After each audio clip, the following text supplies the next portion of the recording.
Assalamualaikum warahmatullahi wabarakatuh.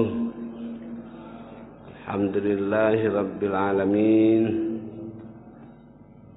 Salatu wassalamu ala asyrafil anbiya'i wal mursalin wa ala alihi wa ashabihi ajma'in.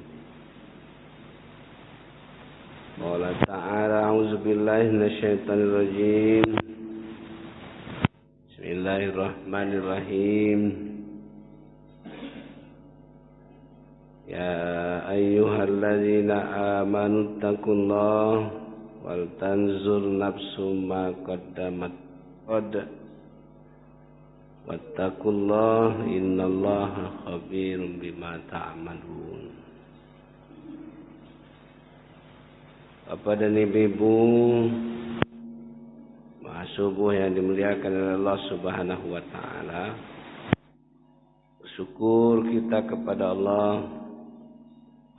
Salawat dan salam semoga Allah limpahkan kepada Nabi kita Muhammad sallallahu alaihi wasallam. Pada kesempatan ini mari kita bersama-sama meningkatkan rasa iman dan takwa kepada Allah. Mudah-mudahan akan diselamatkan oleh Allah dunia dan di akhirat. Mari kita perbaiki juga hubungan silaturahim sesama manusia, terkhusus yang seiman. Yang seiman itu seperti satu tubuh, satu badan. Satu yang sakit, semuanya merasakan sakit. Hancur saja subuh yang dimuliakan oleh Allah Subhanahu wa taala. Kita bersama-sama merasakan betapa pentingnya dinul Islam itu, agama Islam itu.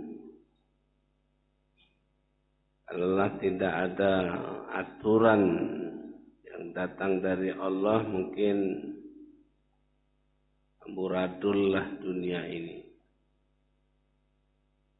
Alhamdulillah sekarang itu hampir setiap negara ada pemeluk agama Islam. Walaupun mungkin jumlahnya tidak sebanyak yang ada di daerah Arab Saudi, daerah Indonesia. Kita rasakan bahwa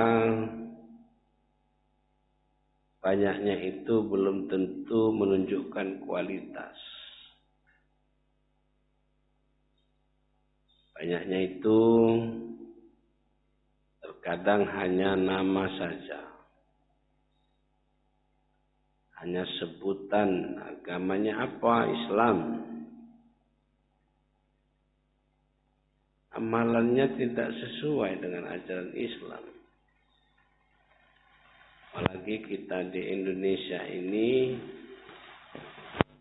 ada diistilahkan sinkritis,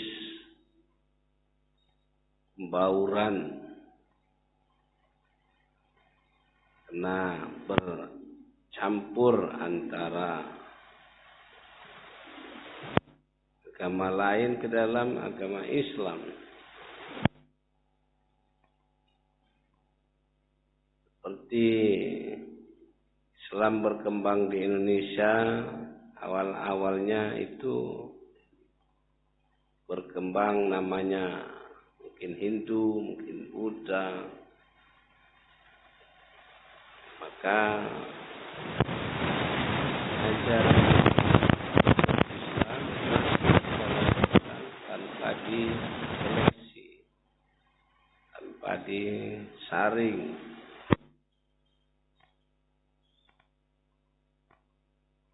Mana misalnya masih ada umat Islam itu kalau nak berdoa harus pakai kemenyan.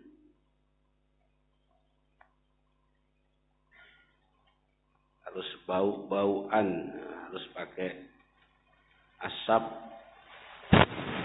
Biro asap itulah yang menyampaikan doa kita kepada Allah. Kalau asap itu batas mano, dia batas awan, ya. Batas awan. Bertemu dengan awan, awan pada awan. Dia mengandung bintik-bintik uap air.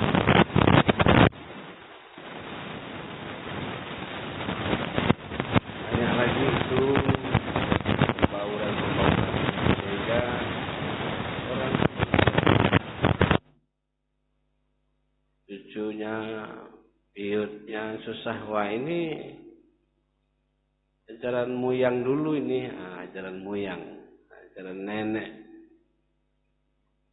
Dan nenek dulu tidak terlalu paham tentang percampuran sinkretis antara satu dengan yang lain. Belum lagi dalam Islam itu sendiri banyak paham-paham. Kenapa banyak paham? Nah, inilah kajian yang terlalu berat sebenarnya. Di antaranya banyak paham itu karena berbedanya disiplin ilmu yang dia miliki.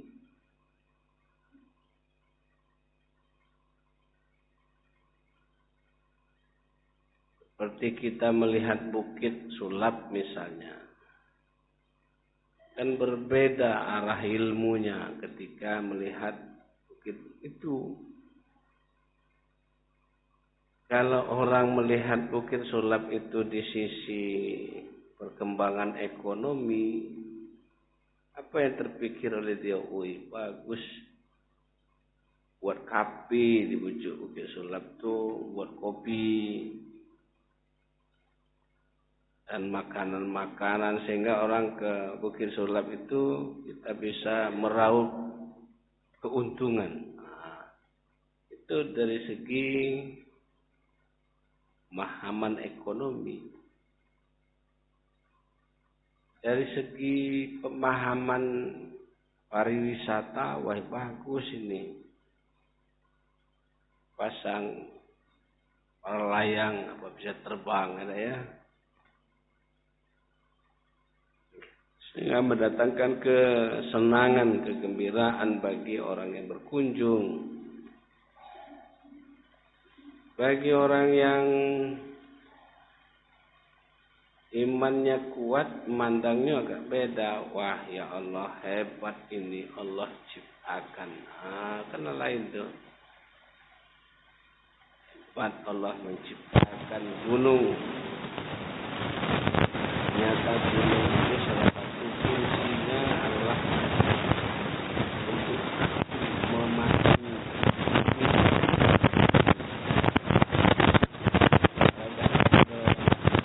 gunung terbang isi bumi ini kemana-mana. Tapi karena ada bumi, ada gunung, ada bukit, maka itu menjadi penghalang. Jalan di atas bukit itu anginnya kuat. Anginnya kuat. Sehingga di balik bukit itu tidak berterbangan isi bumi ini karena sudah dihadang oleh gunung. Gunung salah satu adalah untuk menahan. Istilah lainnya adalah memaku pasak dari bumi. Kan sudah berbeda dari tiga paham itu. Tiga kelompok manusia itu, ada segi ekonomi, ada segi pariwisata, ada segi keimanan. Begitu juga pemahaman tentang ajaran agama kita ini tergantung ilmu yang dia miliki. Lihatlah itu tafsir itu ada tafsir mengarahkan ke matematika, menghitung. Ada tafsir itu arahnya ke akhlakul karimah, akhlakul karimah. Ada ngarahkan ke ibadah, ada ngarahkan ke akidah sesuai dengan ilmu yang dia miliki. Seperti memahami hadis lakinu mautakum la ilaha illallah, ajarkanlah, talkinkanlah, kan agak beda pemahamannya. Talkinkanlah, ajarlah. Di mana itu bedanya? Mautakum, ada menafsirkan mautakum itu orang yang mati. Ada yang pemahamannya itu orang yang sakaratul maut, kan agak beda. Ada sakaratul maut, ada yang sudah mati. Ajarilah olehmu orang yang sakaratul maut, orang yang menjelang kematian. Makanya ada ketika orang yang sakaratul maut yang membisikkannya di telinganya itu la ilaha illallah. Ada yang bisa mengucapkannya secara fasih, ada yang mengucapkannya itu hanya mengangguk. Artinya mengangguk itu dia sudah nyambung itu. La ilaha illallah. Ada yang menggeleng. Menggeleng itu ya artinya tidak. Satu tidak bisa, yang kedua nolak. Nolak. Kenapa? Karena tidak terbiasa dia menyebut kalimat-kalimat thayyibah itu. Tapi kalau dia biasa, belum wong nyebut, dia lama cedewe. Lihat Pak ya, peristiwa orang menjelang kematian itu, dia sudah nyebut sendiri tanpa diajar oleh orang lain. Tangannya pun sudah disedekapnya, sudah ditaruhnya di dadanya seakan-akan dia bersedekap menyebut Allahu Akbar. Jadi itu termasuk kebiasaan apa yang dia lakukan sebelum dia meninggal dunia. Ada juga yang pemahamannya itu ajarlah di atas kuburan. Sekarang sudah agak mulai berkurang Bapak ya. Termasuk di mana itu di betangnya tikar, di kuburan itu setelah ditutup, sudah ditimbun, diajarinya. Ada yang ngajarnya itu bukan bahasa Arab lagi, sudah bahasa Indonesia. Ada yang sudah bahasa masing-masing, Jawa bahasa Jawa dia. Kan ngajarnya itu, hei si fulan, kalau datang malaikat nanti bertanya siapa Tuhan, sebut Allah. Itu ya. Jadi antara isi ajarannya itu. Nanya Nabi siapa? Nabi kamu, Nabi Muhammad, dan seterusnya.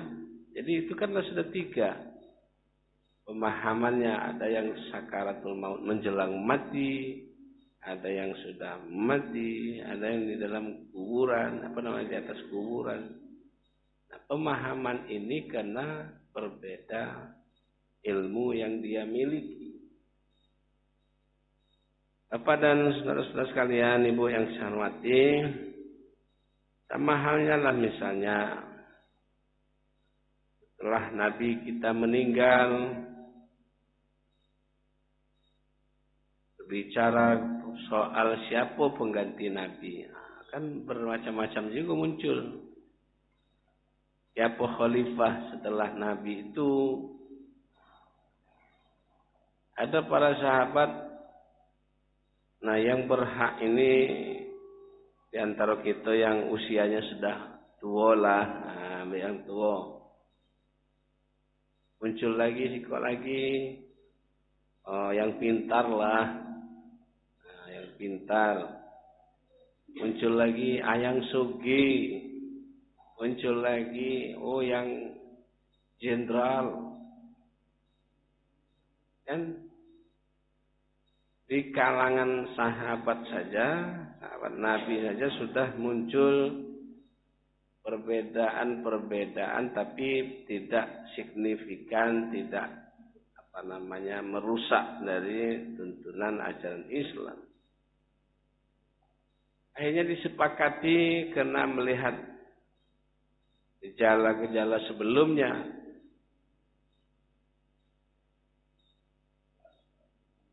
Apa yang muncul? Oh, Nabi itu pernah nunjuk Abu Bakar sebagai imam. Ada ya.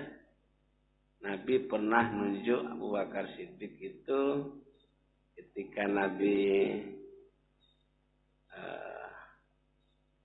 tidak menjadi imam, ditunjuklah Abu Bakar. Oh, berarti beliau ini yang disepakati untuk menjadi khalifah.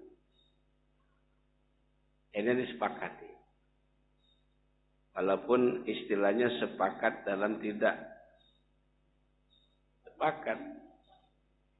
Sepakat dalam tidak sepakat seluruhnya.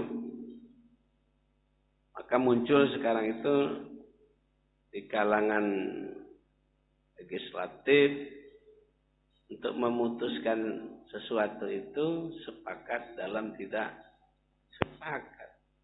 Artinya yang diambil itu yang mayoritas, yang diambil itu yang banyak. Timbullah yang namanya voting. Voting itu memutuskan yang terbanyak di antara yang banyak tadi.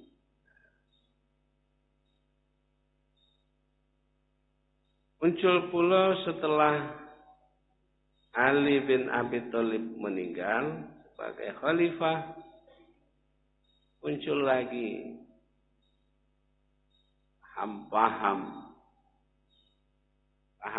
yang justru tadi itu sesuai dengan kualitas ilmunya. Apa itu?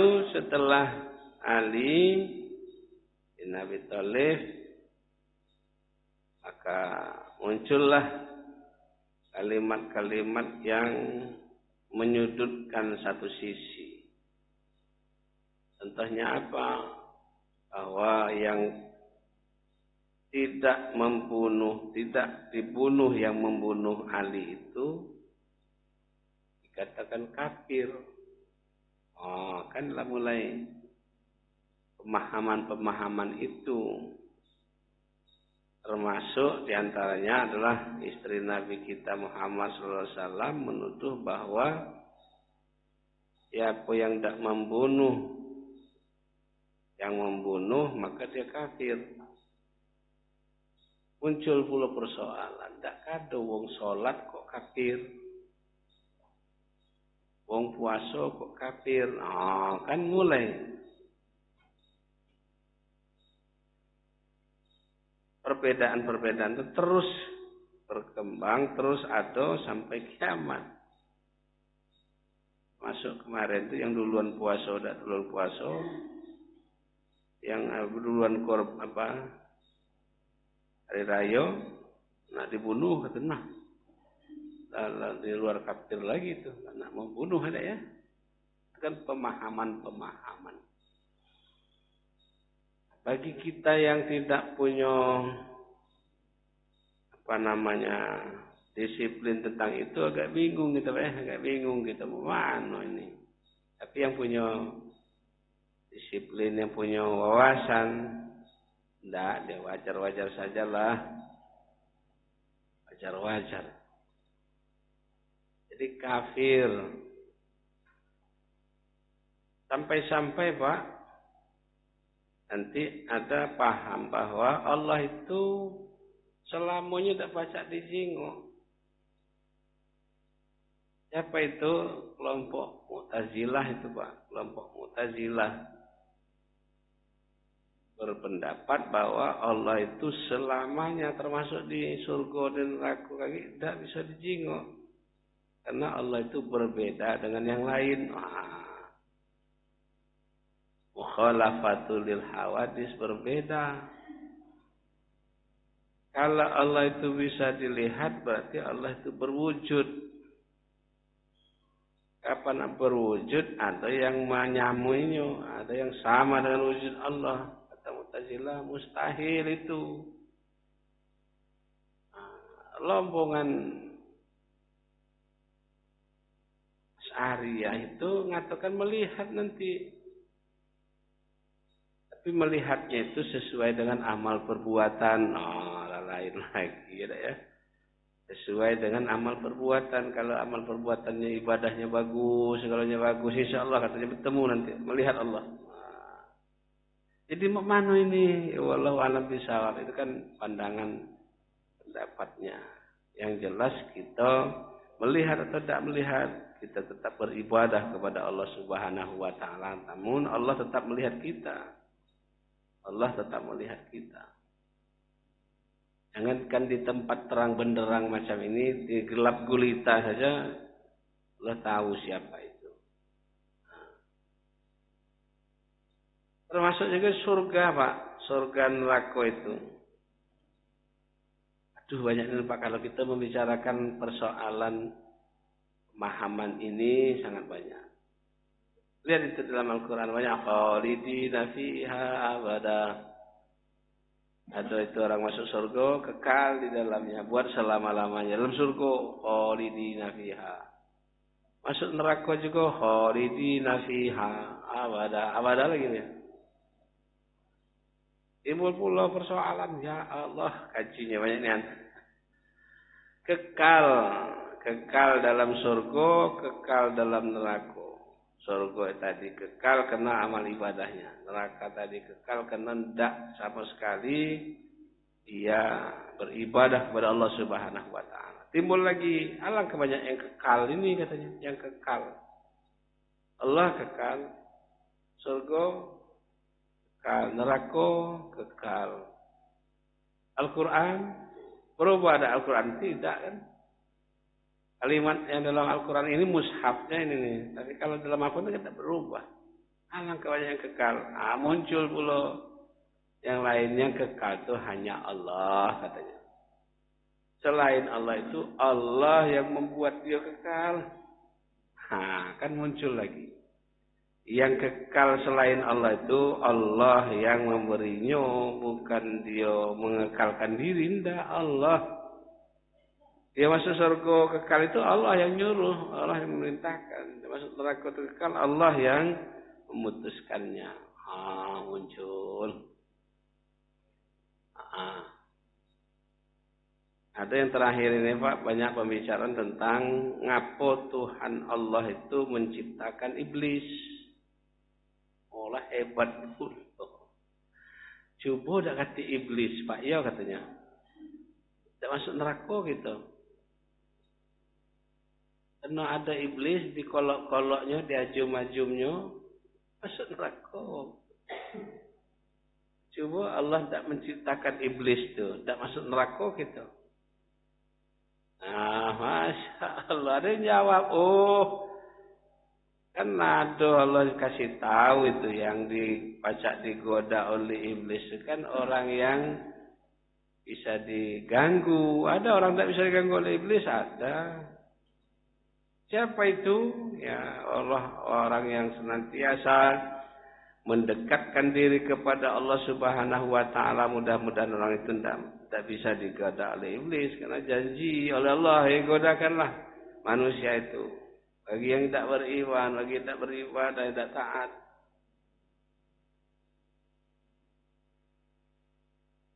Kan pilihannya itu ada. Ini surga, ini neraka. Dia nak milih neraka, berarti dia lah masuk golongan rayuan iblis. Rayuan iblis dia. Karena dia sudah sepakat untuk mencari neraka. Tapi ada yang sepakat tidak mau masuk neraka. Maka dia tetap ibadahnya yang taat kepada Allah Subhanahu wa taala. Maka timbullah jawabannya di Mekah itu Pak, orang membuat apa itu? Pisau itu, arang di Mekah itu. Apa namanya itu? Tukang Akhirnya hasil dari buatan tukang besi tadi ada yang jadi pisau kecil, ada yang menengah, ada yang besar. Oh, bertemu di mana itu? Bertemu di Jawa tadi. Pisau itu digunakan untuk nujah. Dia nujah tadi yang dicari polisi siapa? Yang nujah, bukan yang buat. Yang buat pisau tadi tukang besi tadi tidak salah dia. Allah membuat kita tidak salah, yang salah kita dewe. Yang salah kita dewe. Yang tidak galak sholat itu siapa? Ya dia dewe. Oleh karena itu inilah pemahaman-pemahaman dari Islam. Mudah-mudahan Pak pemahaman kita tidak terlalu mengarah kepada kekafiran, tidak mengarah kepada kemusyrikan. Insyaallah kita mengarah kepada apa yang dikehendaki oleh Allah Subhanahu wa taala. Kebenaran itu jelas apa yang ada dalam Al-Qur'an, ada dalam sunnah Nabi kita Muhammad sallallahu alaihi wasallam. Mudah-mudahan pemahaman kita tidak terlalu mengarah kepada kekafiran, mengarah kepada kekufuran kepada Allah Subhanahu wa taala. Mudah-mudahan kita tetap di jalan yang Allah kehendaki, jalan yang lurus, shiratal mustaqim. Ajaran Islam ini mari Pak kita bersama-sama untuk mempelajari dan mengilmukannya, serta jangan lupa juga menularkan kepada keluarga kita, tetangga, masyarakat, sehingga ajaran Islam itu tidak asing bagi umat Islam. Ada apa ajaran Islam itu asing bagi dia? Asing. Satu saat kata Nabi kita ini menjadi orang yang asing. Yang taat pun dianggap asing, yang tidak taat malah lebih asing lagi. Orang Islam tidak ada kaitannya dengan ajaran agama Islam 0%, Pak. Salat tidak, puasa tidak, zakat lewat, haji lewat, judi laju, berzina iyo, merampok iyo. Penyu ke TV agama Islam no. Islam memang nih. Ada ya. Ada yang ilmunya ala kadarnya saja, ala kadarnya baik. Salat wajib, puasa iyo, zakat kalau ada duit, haji bidujo. Taat dia ala kadarnya saja. Tapi luar biasa ketaatannya kepada Allah Subhanahu wa taala. Mudah-mudahan aturan ajaran Allah membawa keselamatan hidup kita di dunia dan terlebih-lebih di akhirat kelak. Amin ya rabbal alamin. Terima kasih. Wassalamualaikum warahmatullahi wabarakatuh.